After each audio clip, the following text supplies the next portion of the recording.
Hello everyone, welcome to my presentation. Today's book we are covering is Twitter and Tear Gas, the Power and Fragility of Network Protests, Tufekci. The chapters I'm covering are chapter 5, 6 and 7. Chapter 5 is about technology and people, chapter 6 is about platforms and algorithms, chapter 7 is about names and connections. Let's look at chapter 5. Chapter 5 explores the role of technology in protest movements. Technology is a very powerful development and is shaping the way we experience time and space. Technology helps to create new ways of organization and communication. Let's take for example of Twitter. Twitter works as a bridge to connect people, activists, journalists across the space, irrespective of where people are physically. Twitter's one-to-many messages solve coordination problem. Facebook pages allow post messages to refer back to them in time and share across wide networks. Smartphone works as TV, phone, network, notebook, and makes other additional connections possible. Because of the role of this technology in Arab Spring, it was called Twitter revolution and Facebook uprisings. So the digital technologies altered the spatial and temporal architecture of society. The chapter also talks about multiple causes of unrest. Taking the causal theory of Aristotle, it provides four causes to understand it: material causes, formal causes, efficient causes, root causes, or final causes. Material causes is about substrate or underlying substance. Formal causes is about design or arrangement of particular things. Efficient cause talks about the act that brings about a change. A root cause, final cause talks about the purpose that leads towards an outcome.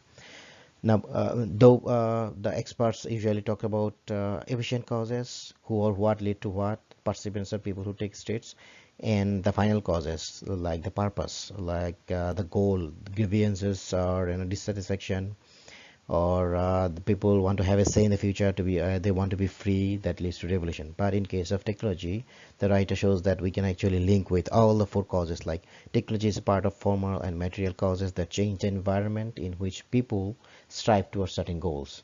It also the author also talks about necessary sufficient causes for revolutions, and also the necessity of lightning bolt to start the fire for revolution. So, but we need to understand that digital aspects of this technology are kind of accelerant or kind of enabler, but not a primary cause itself. Technology is just a tool.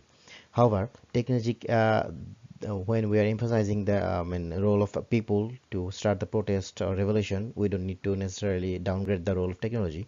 Technology can have different efficiencies in different contexts. Technologies are socially constructed, but they have real structuring power. Moving to chapter 6 focuses on online platforms and algorithms. Online platforms are very powerful tools for the dissenters, and algorithms can shape and silence social movements in numerous ways.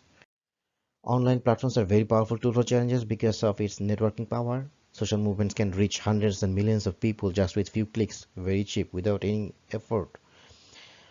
Think about Egypt's revolution. We are all Khalid Said Facebook page. It showed the strength of reaching out millions of people in Egypt, and it was really empowering. Facebook has universal reach among internet users all worldwide. It enables sharing political information with wider audience very quickly, very without much labor or work.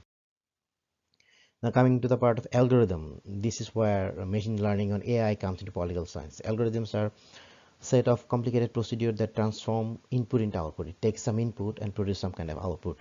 To understand easily, algorithm can be understood like algorithms rank all the contents and decide what to show and what not to show. It decides the visibility and burial of content, what to show, which content to show among the users, and which contents to bury.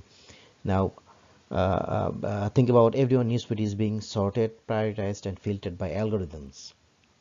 The algorithm Facebook uses considers a number of things like the likes or dislikes given by users.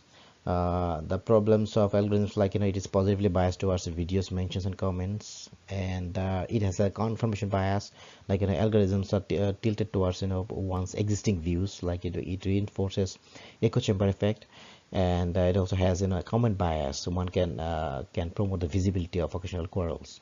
And Facebook algorithm also has this feedback loop. algorithm show it can automatically decide to show some stories less and less people, and then gradually hide the stories. And one of the interesting thing about algorithm is that it can learn how to do things by its own, categorizing things, what to show based on the experience of the users. Now, algorithm is online platform that can shape users experience. It has been found that people's mood could be affected by choices Facebook make about what to show them, what not to show them, and how to show them. It doesn't stop there. It also think about Google as well. Google has a power. It was found that Google has the power to shift experience. Like, a slight shift of search rankings by Google may result in voting preference shift of undecided voters. Also, but the chapter also talks about the policy of Facebook. Facebook has real name policy. If it we can recall the page of we are all Khalid Said that I was talking about was brought down because nobody authentic or with real name was using it, but it was later on restored when somebody came forward to let her name to be used as admin. So it boils down to then the content moderation practices, including the community policies. Including community policies means that the company acts only when somebody reports to it. Now moving to the chapter 7. Chapter 7 talks about the online identity, abuse, freedom of speech, and content control. Now online identity, like offline identity, online identity is very important. Reputation of the identity matters, even if it's a different community, online community. Hierarchy of status and power really matters, based on which is built on is very own norm of this community. Take for example Reddit's naming strategy. Reddit follows the pseudonymity. People can usually pick any name without even giving their phone number and email and and go for using it. Now, a reputation system of Reddit is known as karma, based on the points earned as other Redditors upbeat the link or make comments. Now, two subreddits, Creepshots and Jailbats, which were sexualizing women or posting photos so without taking consensus from women, got really big. And when it was turned down and moderator was asked what was the motivated factor, the moderator confessed that he was doing it for karma points. So the online identity, reputation of online identity really matters. So absence of real name don't make social interaction meaningless, but alters the context and consequences. People's action has always been historically, influenced or affected by how others perceive them.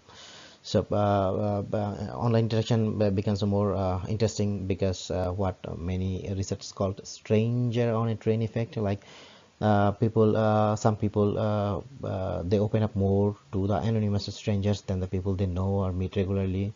Anonymity also gives confidential allows this confidential discussion. Like UB Mom website, mothers can anonymously discuss taboo topics which is otherwise not possible without being worried about the reputation factor, like regretting having children, treating them badly, or favoring one over other, not liking them at all, blah blah blah. And regarding protest, internet relay chat, the young protests from Arab Spring, they reveal that they have been using this internet relay chat for political discussion about demanding change within their country, fighting against the repressors. So these platforms gave this activists ability or scope to transcend the social norms and limitations in their own country. Talking about freedom of speech, online platforms kind of promotes the freedom of speech. Like take example of Twitter. Twitter considers freedom of speech as central to its identity. One of the co-founders said that Twitter is considered to be a platform for speaking truth to power, and the users feel free to use this as a platform for freedom of speech because that's not controlled by the government. The chapter also talks about online abuse or harassment, like doxing, disclosing the personal information without particular person's will. Now, the author complicates this idea, like in saying whose right to protect we are talking about, like children's right of being protected from not being sexualized, or jailbait's moderator who has been, coordinating or some kind of facilitating talking about these things online, or the right about dissidents to post anonymously about the repressions. And also the people can target and harass others online by hiding their own identity in a large scale. The author also complicates this by talking about a political opponent or activist whose identity we are talking about.